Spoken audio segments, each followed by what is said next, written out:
Students அனைவருக்கும் வணக்கம். My dear குட்டீஸ், உங்கள் அனைவருக்கும் என்னுடைய வணக்கங்களை மீண்டும் தெரிவித்துக் கொள்வதில் பெரும் மகிழ்வு கொள்கிறேன். நன்றாக படித்து கொண்டிருக்கிறீர்கள்.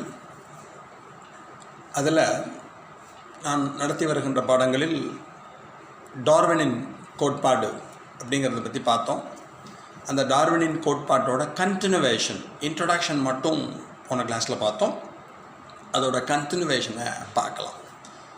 லாஸ் ஆஃப் டார்வின் எடுத்துட்டோன்னா 4 பேசிக் பிரின்சிபலை அடிப்படையாக கொண்டது அப்படின்னு சொன்னேன். 4 கோட்பாடு, 4 நிகழ்வுகளை அடிப்படையாக கொண்டு தான் அது இருக்கிறது அப்படிங்கிறத பார்த்தோம். 4 அடிப்படை கருத்துக்களை உள்ளடக்கியது. It based on 4 basic principles. One is overproduction or prodigality of production or prodigality of nature என்று கூறுவார்கள். மிகை இனப்பெருக்கம் அல்லது அளவற்ற பிறப்பித்தல் திறன் என்று கூறுவார்கள் தமிழிலே. Each and every living organism wants to increase their number. இந்த உலகில் தோன்றுகின்ற ஒவ்வொரு உயிரினமும் தன்னுடைய இனத்தினை நிலைநிறுத்திக் கொள்வதற்காக எண்ணற்ற புதிய உயிரிகளை உற்பத்தி செய்ய முற்படுகின்றன. இப்போ ஃபார் எக்ஸாம்பிள், என் ஃபேமிலியை எடுத்துட்டேன்னா எனக்கு 2 குழந்தைகள், எங்கள் ஃபாதருக்கு 4 குழந்தைகள், எங்கள் தாத்தாவுக்கு 16 குழந்தைகள். இந்தியாவோட பாப்புலேஷன் 1930s பாரதியார் பாட்டு பாடுறப்ப 30 கோடி முகமுடையாளெனில் மொயம்புற ஒன்றுடையால், செப்பு மொழி 18 சிந்தனை உண்டுடையால் என்று பாடினார். அப்போ 30 crores, now we are 130 crores. So இந்த ஓவர் ப்ரொடக்ஷன் எதுக்கு அப்படின்னா தன்னுடைய சிற்றினத்தை நிலைநிறுத்த வேண்டும். The species should be maintained in the world. இந்த உலகத்திலே அந்த சிற்றினமானது நிலைநிறுத்தப்பட வேண்டும். அப்போ ஒவ்வொரு ஆர்கானிசத்துக்கும் என்ன இருக்குது? inherent tendency to produce lot of offsprings. ஒவ்வொரு உயிரினமும் ஒவ்வொரு உயிரினத்தின் உட்புறத்தையும் தங்களை போன்ற புதிய உயிரினங்கள், எண்ணற்ற உயிரினங்களை உருவாக்க வேண்டும் என்று நினைத்து கொள்கின்றன. அதுதான் all living organism increase their population in large number. பெரிய எண்ணிக்கையிலே ஒவ்வொரு ஆர்கானிசம் தன்னை போன்ற உயிரினங்களை உண்டாக்குவதற்கு முற்படுகிறது, உண்டாக்க நினைக்கிறது. அதுக்கு ஒரு 2 எக்ஸாம்பிள் புக்கில் கொடுத்துருக்கா, நம்மளோட புது புக்கில். One is salmon fish lays 28 million eggs during each breeding season. ஒவ்வொரு முறையும் இனப்பெருக்க காலத்திலே சல்மான் ஃபிஷ் என்று அழைக்கப்படுகின்ற ஒரு மீனானது 28 மில்லியன் முட்டைகளை இடும். The slowest breeder is said to be the elephant, and it can live for 75 years. In the 75 years it produces around 6 offsprings. அதாவது மிகவும் மெதுவாக இனப்பெருக்கம் செய்யும் திறனை பெற்றிருப்பதாக கருதப்படுவது யானை. யானை 75 வருடம் உயிர் வாழும். இந்த 75 வருடத்திலே 6 குழந்தைகளை ஈனும் திறனை பெற்றிருக்கும். இதுமாரி ஒரு எலிஃபெண்ட் தன்னோட லைஃப் ஸ்பேனில் it has got the ability to produce 6 offsprings, and these offspring continuously breed for 750 years, generation by generation. And after 750 years they produce around 6 million descendants. இந்த ஒரு யானை பேர்லேருந்து 6 குழந்தைகள் பிறந்து அவங்களோட குழந்தைகள் லைக் தட் ஒரு 750 years ப்ரீட் பண்ணிட்டுனா after 750 years around 6 million elephants, 6 million யானைகள் இந்த உலகத்திலே காணப்படும். அப்போ இவ்வளோ ஃபாஸ்ட்டாக ரீப்ரொடியூசிங் எபிலிட்டி இருக்குது. அப்போ என்ன வரும்? The second concept is struggle for existence. வாழ்க்கை போராட்டம். பாப்புலேஷன் ஜாஸ்தியாகிட்டே போயிருது. ஒரு வீட்டில் ஒரு குழந்தை இருக்கிறதுக்கு 2 குழந்தை இருக்கிறதுக்கு வித்தியாசம் இருக்குது. 2 குழந்தைங்கிறப்பே அடிதடி சண்டை நிறையா இருக்கும். எனக்கு 10 குழந்தைகள் இருக்குன்னு வச்சுக்கோங்க. What is my position? Think பண்ணி பாருங்க.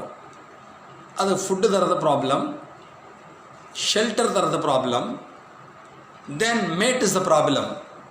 உணவிற்காக போராட்டம் இருக்கும், உடைக்காக போராட்டம் இருக்கும், தங்குமிடத்திற்கான போராட்டம் இருக்கும், அண்ட் ஃபைனலி ஃபார் இணை, தன்னுடைய ஜோடியை தேர்ந்தெடுத்தலில் போராட்டம் இருக்கும். அப்போ ஃபுட்டுக்கு ஃபைட் பண்ணும். இப்போ 2 குழந்தையில பிச்சுக்கிறது, எனக்கு ஒன்று கொடு உனக்கு ஒன்று கொடுன்னு சொல்லிட்டோம். அதுவே 20 குழந்தைகள்லாம் 20 குழந்தைகளுக்கு எப்படி சாப்பாடு போடுறது, அம்மா எப்படி சமைக்கிறது, 20 பேர் ட்ரெஸ்ஸை எப்படி துவைக்கிறது, 20 பேர் ஸ்கூலில் கொண்டு போய் எப்படி ஃபீஸை கட்டுறது, எப்படி படிக்க வைக்கிறது. ஸோ பயங்கர ப்ராப்ளம் நமக்கே. அப்போ அனிமல்ஸ்க்கு எவ்வளோ பிரச்சனை இருக்குன்னு பார்த்துக்கோங்க. பிளான்ட்டாக இருக்கட்டும், அனிமலாக இருக்கட்டும், எனிதிங் எல்ஸ். அப்போ problem for food, problem for shelter, problem for clothing, problem with coping with environmental condition. சுற்றுப்புற சூழலுடன் போராட வேண்டும். அப்போ வாழ்க்கை போராட்டம் நடைபெறும். That is struggle for existence, struggle for food, struggle for shelter, struggle for mate, struggle for coping with environmental condition. சுற்றுப்புற சூழலுடன் ஆன ஒரு போராட்டம். The struggle will be intraspecific or interspecific. And finally, another is struggle with the environment. Intraspecific means between the same species. அதே சிற்றினங்களுக்கிடையேயான அப்படின்னு வச்சுக்கலாம் தமிழில். சிற்றினங்களுக்குள்ளான அப்படின்னு கொடுத்துருக்கான். ஒரே உயிரினம், மனுஷனுக்கு நடுவில் காம்படிஷன், ஆட்டுக்குட்டிக்கு நடுவில் காம்படிஷன், ஷீப்னா கேட்டுக்கு நடுவில் ஃபைட், எலஃபெண்ட்டுக்கு நடுவில் ஃபைட், எலஃபெண்ட்டுக்கு நடுவில், யானைக்குட்டிக்கு நடுவில். ஸோ சேம் ஸ்பீஷீஸ், அதே சிற்றினங்களுக்கு இடையே சிற்றினத்துக்குள்ளே ஹோமோசேப்பியனுக்கு நடுவில் மட்டும் ஃபைட். அது மாதிரி. அப்போ என்ன ப்ராப்ளம் அப்படின்னா, இன்ட்ராஸ்பெசிஃபிக்கில் எல்லாரோட நீடும் ஒரே மாதிரியே இருக்கும். ஏன்னா ஒரே சிற்றினம் என்பதால் அவருடைய தேவைகளும் ஒரே மாதிரி இருக்கும். ஒரே மாதிரி உணவு தேவைப்படலாம், ஒரே மாதிரி உடை தேவைப்படலாம். So the competition is somewhat high. மிகவும் அதிக போராட்டமானது, வாழ்க்கை போராட்டமானது சிற்றினங்களுக்குள்ளான, that is intraspecific, same species. Interspecific, the competition between 2 different species, வெவ்வேறு சிற்றினங்களுக்கிடையே நடைபெறக்கூடிய போராட்டம். And finally coping with environmental condition, சூழலுடன் போராட வேண்டும். திடீர்னு மழை கொட்டும், ஹெவி ரைன், திடீர்னு எர்த்குவேக் வரும், திடீர்னு சுனாமி வரும். ஓகேயா, டெம்பரேச்சர் திடீர்னு இன்க்ரீஸ் ஆகும். Now you know the situation. So இது மாதிரி ஏகப்பட்ட என்விரான்மெண்டல் இஷ்யூஸ், அந்த என்விரான்மெண்ட்டோட ஃபைட் பண்ணி ஆகணும். So this is struggle for existence. வாழ்க்கை போராட்டமானது அவர்களுக்கிடையே நடந்து கொண்டே இருக்கும். Then universal occurrence of variation. இவ்வாறு காம்படிஷன் நடக்கிற சமயத்தில் வேறுபாடு தோன்றுதல். Universal occurrence of variation means உயிரினங்களுக்கிடையே வேறுபாடு தோன்றுதல். வேரியேஷன் என்பது வேறுபாட்டை குறிக்கும். No 2 individuals are alike. இந்த உலகத்தில் எந்த 2 உயிரினங்களும் அப்படியே பர்ஃபெக்டாக காணப்படாது. ஐடென்டிக்கலாக இருப்பது, ஒன்றாக இருப்பதற்கான சாத்தியக்கூறே இல்லை. ஈவன் ஐடென்டிக்கல் ட்வின்ஸ், ஒத்தரட்டையர்களுக்கிடையே கூட சில பண்பு வேறுபாடுகள் காணப்படுவதற்கான சாத்தியக்கூறுகள் இருக்கிறது. பிகாஸ் த என்விரான்மெண்ட், 2 குழந்தை பிறக்கிறது, ஐடென்டிக்கல் ட்வின்னாக இருக்கா, வேறு ஒரு சூழலில் நீங்கள் வளர்க்குறீர்கள், but their character may differ, பண்புகள் வேறுபடும். அப்போ no one alike, no 2 individuals are alike. No one அல்ல, நோ 2 இண்டிவிஜுவல்ஸ் ஆர் அலைக். 2 பேர் ஒத்திருப்பதற்கான சாத்தியக்கூறே கிடையாது. ஒரே பண்புடன் இருப்பதற்கான சாத்தியக்கூறே இல்லை. லோகத்தில் 7 பேர் ஒரே மாதிரி இருப்பா, மாபெரும் பொய் என்பதை ஞாபகத்தில் வைத்துக் கொள்ளுங்கள். ஸோ இப்போ என்ன ஆகும் அப்படின்னா, variation even takes place in identical twins. ஒத்தரட்டையர்களுக்கிடையே கூட சில வேறுபாடுகள் காணப்படுகின்றன. Because it may influence by the environment. சூழலின் காரணமாக வேறுபாடுகள் இருக்கலாம். அப்போ என்ன ஆகும், இந்த variation in organism helps them to overcome struggle. அப்போ அந்த வேரியேஷனோட அட்வான்டேஜ் என்ன அப்படின்னா, வேறுபாட்டின் அட்வான்டேஜ் என்னன்னா, it helps the organism to overcome the struggle. அந்த போராட்டத்திலிருந்து வேறுபாடு காணப்படுகின்ற சமயத்தில் அந்த போராட்டத்தில் போராடி வெல்லக்கூடிய ஒரு திறனை பெற்றிருக்கும். ஸோ அது 2. அந்த வேரியேஷன் சொன்ன பாருங்க, சம் வேரியேஷன்ஸ் ஆர் ஹெரிட்டபிள். சில வேறுபாடுகள் அடுத்த தலைமுறைக்கு கடத்தப்படும்.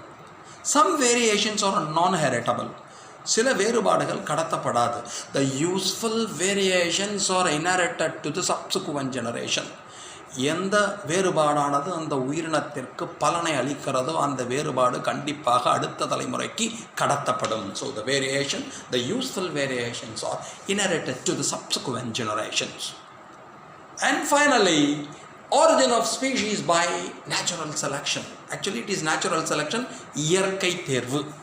இயற்கை தேர்வின் மூலமாக புதிய சிற்றினங்கள் தோன்றுதல், அது நேச்சுரல் செலெக்ஷன் வச்சுப்போம். Nature is a powerful selective force. உலகத்திலேயே தேர்ந்தெடுத்தலில் மிக சிறப்புத்தன்மை வாய்ந்ததாக இருப்பது இயற்கை. So it is a powerful selective force. That is nature is a powerful selective force. இயற்கை தான் நம்மை தேர்ந்தெடுக்கிறது, இயற்கை தான் என்னை ஆசிரியராக மாற்றி இருக்கிறது, இயற்கை தான் உங்களை மாணவர்களாக மாற்றி இருக்கிறது. நீங்கள் பின்னர் ஆசிரியர்களாக மாறலாம், மிக உயர்ந்த நிலைக்கு நீங்கள் செல்லலாம். So nature the selective force, அதை ஃபஸ்ட்டு ஞாபகம் வச்சுக்கோங்க. Struggle for existence result in the survival of the fittest. வாழ்க்கை போராட்டம் நடைபெறுகின்ற சமயத்திலேயே தகுதி வாய்ந்த உயிரினம் தப்பி பிழைக்கும். Survival of the fittest. இவரோட லாவை ரிஜெக்ட் பண்ணதுக்கு இதுதான் காரணம். ஃபிட்டஸ்ட் ஆர்கானிசம் மட்டும்தான், தகுதி உள்ளவை மட்டும்தான் இந்த உலகத்தில் இருக்க முடியும் என்றால் லெஸ் ஃபிட், அன்ஃபிட், ஃபிட்டர் யாருமே இருக்கிறதுக்கான பாசிபிலிட்டியே கிடையாது. That's why Darwinism is rejected. அதை ரிஜெக்ட் பண்ணதுக்கு முக்கியமான காரணம் இந்த கான்செப்ட். அப்போ at the time of struggle for existence some organisms are fittest, இந்த fittest organism alone selected by the nature. அப்போ வாழ்க்கை போராட்டம் நடைபெறுகின்ற சமயத்தில் வேறுபாடுகளை பெற்றிருக்கக்கூடிய உயிரினங்கள் மிக தகுதி வாய்ந்த ஒரு உயிரினங்களாக கருதப்படும். அந்த தகுதி வாய்ந்த உயிரினங்களை இயற்கையானது தேர்வு செய்யும்.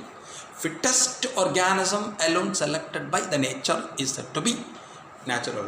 That is the origin of species by natural selection. இது அவர் சொன்னது.